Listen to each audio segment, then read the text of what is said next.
കേരളത്തിന്റെ സ്വപ്ന പദ്ധതി വയനാട് തുരങ്കപാത യാഥാർത്ഥ്യത്തിലേക്ക്. നമസ്കാരം. ഈ ദിവസത്തെ ഏറ്റവും പ്രധാനപ്പെട്ട വാർത്താവിശേഷങ്ങളുമായി ജനകം ടോപ്പ് 10 ന്യൂസിലേക്ക് സ്വാഗതം. കേരളത്തിന്റെ സ്വപ്ന പദ്ധതിയായ വയനാട് തുരങ്കപാത യാഥാർത്ഥ്യത്തിലേക്ക്. നിർമ്മാണത്തിന്റെ ആദ്യഘട്ടമായ പാറതുരക്കലിന് മുഖ്യമന്ത്രി പിണറായി വിജയൻ സ്വിച്ച് ഓൺ ചെയ്ത് ഉദ്ഘാടനം നിർവഹിച്ചു. ഒന്നാം LDF സർക്കാരിന്റെ കാലത്ത് ആരംഭിച്ച പദ്ധതിയാണ് ഇപ്പോൾ സാഫല്യത്തിലേക്ക് എത്തുന്നത്. ആനക്കാംപൊയിൽ കള്ളാടി മേപ്പാടി തുരങ്കപാത യാഥാർത്ഥ്യമാകുന്നതോടെ വയനാടൻ ചുരത്തിലെ ഗതാഗതക്കുരുക്കിന് ശാശ്വത പരിഹാരമാകും. കൊങ്കൺ റെയിൽവേ കോർപ്പറേഷന്റെ മേൽനോട്ടത്തിലാണ് നിർമ്മാണ പ്രവർത്തനങ്ങൾ നടക്കുന്നത്. BJP സംസ്ഥാന വൈസ് പ്രസിഡന്റ് R. ശ്രീലേഖയ്ക്കെതിരായ പോക്സോ കേസിന് ഇടക്കാല സ്റ്റേ നൽകാതെ ഹൈക്കോടതി. ഹർജിയിൽ കോടതി സർക്കാരിനോട് വിശദീകരണം തേടി. ലൈംഗിക പീഡന കേസിലെ അതിജീവിതയുടെ പേര് വെളിപ്പെടുത്തിയതിനാണ് പോക്സോ കേസ് എടുത്തത്. തനിക്കെതിരായ പോക്സോ കേസ് നിലനിൽക്കില്ല എന്നാണ് ഹർജിയിൽ ശ്രീലേഖയുടെ വാദം. ഹർജി തീർപ്പാക്കുന്നത് വരെ തുടർ നടപടികൾ പാടില്ലെന്നും ശ്രീലേഖ ആവശ്യപ്പെട്ടു.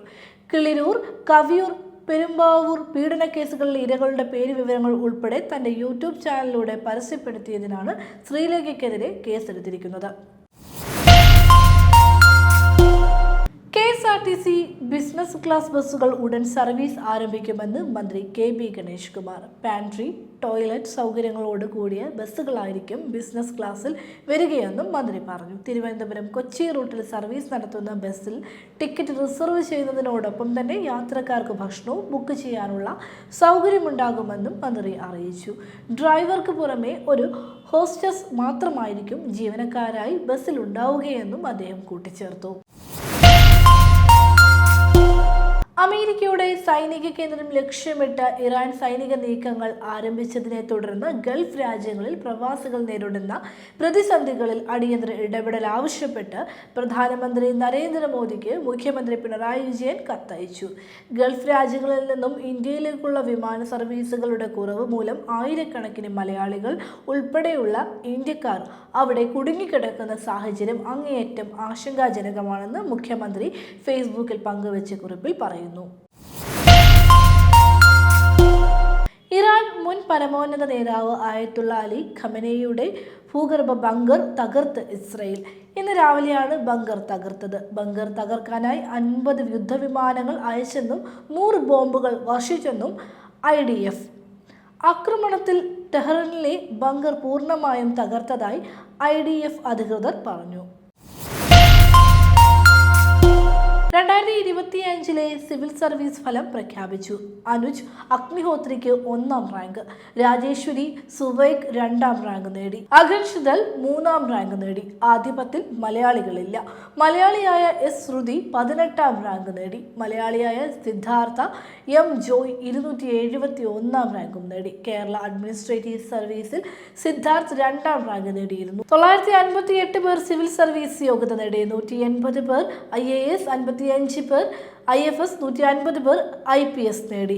അനുജ് അഗ്നിഹോത്രി രാജസ്ഥാൻ സ്വദേശിയാണ്. മോഷണക്കുറ്റം ആരോപിച്ച് അപമാനിക്കാൻ ശ്രമിച്ചതിനെ തുടർന്ന് യുവതി ആത്മഹത്യ ചെയ്ത സംഭവത്തിൽ അയൽവാസി അറസ്റ്റിൽ. പൗവാൽ സ്വദേശി ആയിഷയാണ് അറസ്റ്റിലായത്. ഇവർക്കെതിരെ ആത്മഹത്യാ പ്രേരണാകുറ്റം ചുമത്തിയാണ് അറസ്റ്റ് ചെയ്തത്.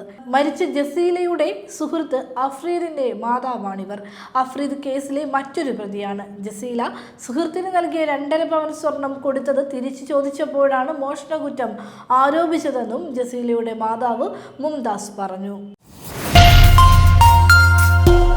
രാഹുൽ മാങ്കൂട്ടത്തിനെതിരായ ലൈംഗിക അതിക്രമ കേസിലെ തെളിവെടുപ്പിൽ വീഴ്ച വരുത്തിയ തിരുവല്ല DYSP S. നന്ദകുമാറിന് സസ്പെൻഷൻ. തിരുവല്ല പോലീസ് സ്റ്റേഷൻ പരിധിയിലുള്ള ഹോട്ടലിൽ രാഹുൽ മാങ്കൂട്ടത്തിലിനെ തെളിവെടുപ്പിനായി എത്തിച്ചപ്പോൾ DYSP സ്ഥലത്തുണ്ടായിരുന്നില്ല. എന്നാൽ തെളിവെടുപ്പിന് എത്തിക്കുന്നത് സംബന്ധിച്ച് കൃത്യമായ സമയം അറിയില്ലായിരുന്നെന്നാണ് ജില്ലാ പോലീസ് മേധാവി നൽകിയ മെമ്മോയ്ക്ക് നന്ദകുമാർ നൽകിയ വിശദീകരണം.